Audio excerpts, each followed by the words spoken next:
fall colors and their beauty. Now as we swing into fall, our summer flower beds are all done. Now what we try to do is we try to go ahead and we concentrate one solid area of our home where we like to show off some great fall colors. And we like to do this for the the people passing by, and then also for our guests when they arrive. Now something as big as we've got to concentrate on putting fall colors through the whole yard would be a lot of work. So we just go ahead, decide on where we want to introduce some fall coloring, and then show that all off. So we've decided to do that to the entrance of our Victorian home, our slash B&B. And we just put arrangements together. Now these type of arrangements of course have to be kind of planned out so that when fall does roll around, you've got everything. Now this here is an old water feature, and we decided to go ahead and use it for a planter. Now the marigolds are absolutely a great flower to go ahead and put into your planters for fall, because they will deal with the toughest frost and still give you some beauty. Petunias will handle a little bit of a cooler temperature, but they still kind of mix in nice with the lemon drop marigolds, which I just love, and my wife loves these lemon drop marigolds. So this is a great little thing, a great little feature. Now I just want you guys to understand, when you're starting off in gardening, you're going to make mistakes. You're going to mislabel things. You're going to be putting things into areas of the garden where it's got too much sun, not enough sun, and it probably won't work out, might fail, but that's the whole learning process. And you'll probably be, criticized, oh gosh, you should have put this over here, you should have put it over there. And, don't worry about that stuff, because I'm still learning, and I'm doing it for many, many years, and there's times I probably make a mistake on certain things too. I learn from it, and I move on and correct it. So, just want to give you ideas here as we keep on going through the entrance. Now we do have some lavender here along the way that is doing absolutely wonderful. I'm going to try to get out of the way of the shadow here, and it's blooming really well. And oh my goodness, the aroma that's coming off that lavender.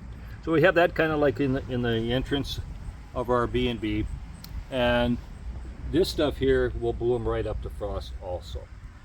Great little plant, low maintenance, very low maintenance, and it does very, very well during drought conditions. Now we're just going to turn around here, and we brought in some potted mums to add to the entrance of our home. Now these potted mums are just beginning to open up, and this is a beautiful rust looking mum, very large one. Once this is opened and starts showing off itself, it's going to be just absolutely beautiful. Now I want to kind of give you guys a little bit of a tip of watering. These things are guzzlers. They just guzzle water all day long. To save yourself from having to come out 2 or 3 times a day, and yes, depending on their location, you have to stay on top of these guys, because man, I'll tell you, they're thirsty. So what we do is we go ahead and we got ourselves a little container on the bottom, a nice little reservoir. Now I just went ahead and I ended up watering these babies, and as you can see, this water is right up to the top of this reservoir. By this afternoon, it's going to be gone. So then I let it go, let it dry out a little bit, and then tomorrow I'll come back and fill that reservoir right back up again and keep it moist. Now depending on, of course, the sun, the shade factor and everything like that comes into consideration. But if you've got a sunny location like we've got here at the entrance of our home, constant watering is needed for these guys to be able to perform up to their capabilities. So that's just kind of like a little tidbit to save yourself from worrying about it if it's going to be drying out or not. Get a little reservoir, put it at the bottom of the plant, keep it full. Now we're going to move on, and we're going to show you the cleome that we've got here right at the front of the B&B. Now this is another flower that you can go ahead. It's a slow germinating flower. We put it in the ground. It has its own mind when it wants to germinate. So this is probably about the first week in June. But we have tulips in here in the spring, and then once the tulips die down, we sprinkle in the cleome. And now the cleome in fall, as you can see. I mean, this purple. And they've got a beautiful, let's see here, here's a nice white one that is just beginning to open up. And then we have a nice pink color one right in between here. So the three different colors, when you walk up to the entrance of the home, have got some pretty good eye-popping colors. Now this here will tolerate up to frost, but it's a nice fall flower. You know, here in the upper Midwest, everything germinates differently, and everything grows differently because of the short time frame that we've got up here in the upper Midwest. So Cleome is another good one. Now as we enter up into the steps here, off to our left, we've got nice potted flowers here with the ornamental grasses. We've got the, oh goodness gracious, I'm trying to think of the name of this flower. Well, anyway, that's just a great flower. You have to find the ones that love the sun, and that's the one I've got right here. Now here's some mums, potted mums, and this is where these come in handy. If you're looking for some nice color for the entrance of your home, you know, there's so many different varieties out there. So we went with a nice white one, opening up very nicely. Get out of the way here so we can show you the color. And then we've got the beautiful yellow one that is really opening up nice. And here I just thought of the name, Impatience. So there are sun impatience and shade impatience. If you got a sunny location of your home, make sure you go with the sunny impatience. Now I'm going to show you our beautiful hanging pots and how they're all put together, and how you can keep the beautiful color at the entrance of your home. Now these here have been absolutely wonderful. Water guzzlers too. Now we've got the lavender petunia. It's just flowing over very nicely. And then we've got the black eye Susie, the vine, that just keeps on going and going and going. So it adds a nice little soft feeling as you walk up into our home, our B&B. So these do great. Now what I'm offering you is something that doesn't take a whole lot of planning, but what works is the fact that we kind of keep this from year to year because it's a simple process of adding a color or colors to our home. So it works well for us, and we're going to keep this idea, and we concentrate on it. And this is the only area that we pretty much set up for fall color, except for the back entrance, and we'll show you that at another video. But we've got 3 of the hanging baskets. And then we've got one right over here. And as you can see, this color here blends in so nicely with the mums and the impatience. And then we have this beautiful aster arrangement over here. Now these here, oh gosh, they're very, very hardy.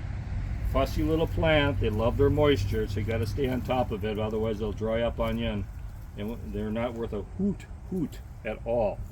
So then as we are leaving the house, we're walking down / entrance exit. We got another mum over here in the corner of the house, a nice rust colored one, and same situation here. We've got a reservoir with water filled right to the top. Now you're going to say, oh, you're going to drown those plants, Jeff. But no, these guys here, well, the sun's going to get hot today. We're looking in the upper 80s. That water will be gone. So here's a nice little idea. You can move it around, get different colors that you feel comfortable with.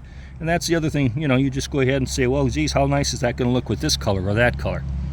It takes time. It takes planning. If you got time over the winter, you plan things out.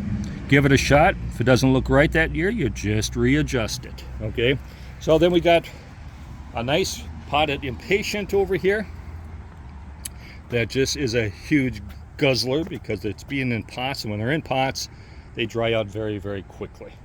Now we're going to go to the right here, and as we exit we've got a nice little arrangement of succulents here, and they won't be able to handle the frost here in the upper Midwest, but this is just kind of a nice little succulent desert area for the guests when they walk up, that we've got something different here. I, every once in a while, will take one of my favorites out of here, put it into a little pot, and baby it through the winter. And some of them really do well as long as you've got a nice, bright, sunny location in your home. They'll survive and they'll make it.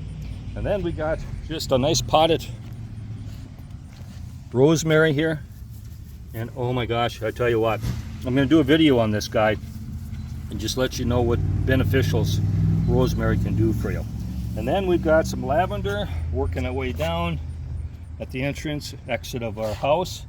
Then we've got a whiskey burrow that is just totally full of the sweet potato vine. And as you can see as we step back, how amazing this looks. If you're coming in and walking up this way, how gorgeous it is. And then we've got a nice little potted area over here with the straw flowers and some marigolds, and we even got some geraniums in there. So hopefully you hung in there, because there's lots of great color here, a lot of great ideas for you. And as we step back and look into the entrance of the whole house here right now, you can see how beautiful it looks from just walking by or driving by. And we just concentrate on the entrance of the house. It's just too much else to try to do, because then sometimes you can't quite keep up with everything else that you got going on. So our summer flower beds are done, so they're going back to sleep now, and we concentrate on what we have going here at the entrance of our B&B. So Jeff from Northeast Iowa, the Upper Great Midwest, home of our B&B. If you enjoyed the content or just a little bit of a tour, give me a thumbs up, subscribe, and hey, happy gardening.